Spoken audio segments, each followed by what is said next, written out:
السلام عليكم يا شباب، معاكم أسماء العسال وأهلا بيكم في عالم سينتاكس إيديو. هنا هنتعلم البرمجة خطوة بخطوة وبأسلوب بسيط. ولو دي أول مرة تشوف السلسلة أنصحك تبدأ الحلقة الأولى علشان تتابع الدروس بالترتيب. في الحلقة اللي فاتت اتعلمنا إزاي نحدد مكان الشخصية باستخدام الإكس والواي. أما النهاردة هنتعلم حاجة مهمة، إزاي نحدد اتجاه الشخصية قبل ما تتحرك. جاهزين؟ يلا بينا نبدأ. وزي ما اتعودنا إن أي برنامج بيبدأ بالحدث أو التريجر، وهنستخدم العلم الأخضر علشان يبدأ بتنفيذ الكود. بعد كده هنروح طبعا على قسم الموشن، واحنا قلنا قبل كده إن قسم الموشن ده تبع حركة الكائن أو الشخصية اللي عندي دي. ركزوا معايا يا شباب، عندنا قيمة هنا اهي اسمها دايركشن. يعني ايه قيمة دايركشن دي؟ يعني اتجاه الشخصية دي بصل فين قبل ما تتحرك. طب تعالوا كده نسحب البلوك هنا. طب الأمر ده اسمه إيه؟ ده point in direction 90. يعني إيه؟ يعني بيقول له والله خلي الشخصية دي تبص في اتجاه معين. طب تعالوا كده نضغط على العلم ونشوف إيه اللي هيحصل. هنلاقي إن الشخصية باصة للاتجاه اليمين، وده بيكون الاتجاه الافتراضي لسكراتش. تعالوا كده نغير القيمة لماينس أو سالب 90 ونضغط على العلم ونشوف كده سكراتش هيعمل معانا ايه. لقينا عمل ايه؟ بص ناحية الشمال. طب ايه رأيكم نغير القيمة لمثلا زيرو مثلا. هنشيل الماينس وهنخليها ايه؟ زيرو. وتعالوا كده نجرب، هنلاقي ان الشخصية فورا هتبص لفوق. طب ايه رأيكم نغير القيمة دي مثلا لإيه؟ ل180. وهنضغط على العلم اللي احنا قلنا اللي هو أصلا تنفيذ ايه؟ الكود بتاعنا. تفتكروا ايه اللي هيحصل؟ هنعمل كده ونشوف. لقينا ان الشخصية بصت لتحت. لحد دلوقتي يا شباب كنا بنحدد اتجاه معين للشخصية باستخدام الأمر اللي احنا قلنا عليه point in direction. طيب تفتكروا كده لازم كل مرة أحدد اتجاه برقم جديد؟ بصراحة لأ. في أمر تاني بيخليني ألف الشخصية تدريجيا، وهو أمر اسمه turn 15 degree. تعالوا كده نسحب البلوك ده ونشوف هيعمل ايه معانا.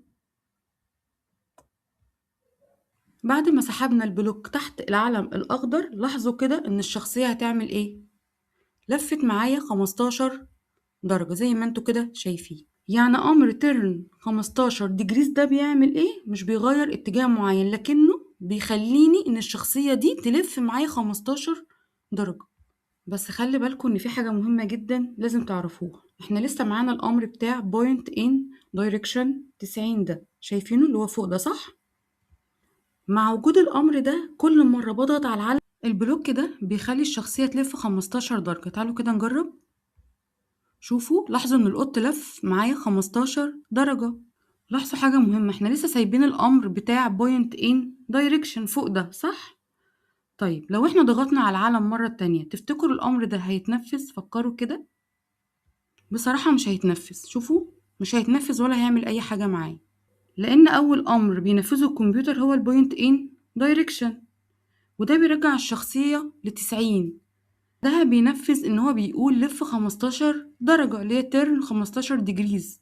وده طبعا بيوضح لنا إن الكمبيوتر بينفذ الأوامر بالترتيب زي ما قلنا بطريقة السيكونس. طب خلونا هنا نحذف البوينت دايركشن دي، ديت بلوك. وتعالوا نجرب كده ايه اللي هيحصل معايا. شوفوا كده مع كل ضغطة على العلم هنا ايه اللي هيحصل. ادي ضغطة، شوفوا هنلاحظ ان الشخصية بتلف كده معايا. طب يا شباب لو انا عايزة ارجع القط ده ناحية الشمال تاني بدل ما هو كده، وعايزة ارجعه زي الاول، يعني ارجعه كده شمال تاني، اعمل ايه؟ هنستخدم البلوك اللي تحته ده، بس اللي فرق بينه وبين البلوك الاولاني ده ان ده البلوك ده السهم يمين وده السهم ناحية الشمال. لكن في حاجة مهمة قوي عايزة اقولها لكم، ان احنا قبل ما هنجرب البلوك ده لازم الاول نرجع البلوك بتاع البوينت دايركشن ده. يلا بينا يا شباب نحذف ده بلوك ده ونرجع البوينت in direction. طيب حد يسألني ليه احنا رجعناه؟ هقولك عشان كل مرة نخلي الشخصية دي تبدأ كل مرة من نفس الاتجاه، وبكده نقدر نقارن بين الدوران مع السهم سواء في اليمين أو في الشمال. تعالوا كده نسحب السهم ونجرب كده ايه اللي هيحصل. اهو رجع ل90 وبعد كده مشى 15 درجة. طب تعالوا كده نجرب ان احنا نسحب السهم العكسي. ايه اللي حصل؟ رجع القط تاني للشمال. وكده بقى الفرق واضح، السهم ده بيخلي الشخصية تمشي ناحية اليمين، اما السهم ده بيعمل العكس. يبقى النهاردة يا شباب اتعلمنا يعني ايه دايركشن، وتعرفنا اتجاهات الشخصية من 90 وماينس 90 وزيرو و180، وكمان استخدمنا البوينت ان دايركشن، واستخدمنا كمان الترن علشان نتحكم في اتجاه الشخصية. لو استفدت من الفيديو ما تنساش تعملي لايك وتشترك في قناة سينتاكس ايديو وفعل زر الجرس عشان يوصلكوا كل جديد. اكتبولي في الكومنتس ايه اكتر معلومة جديدة اتعلمتها في الحلقة دي.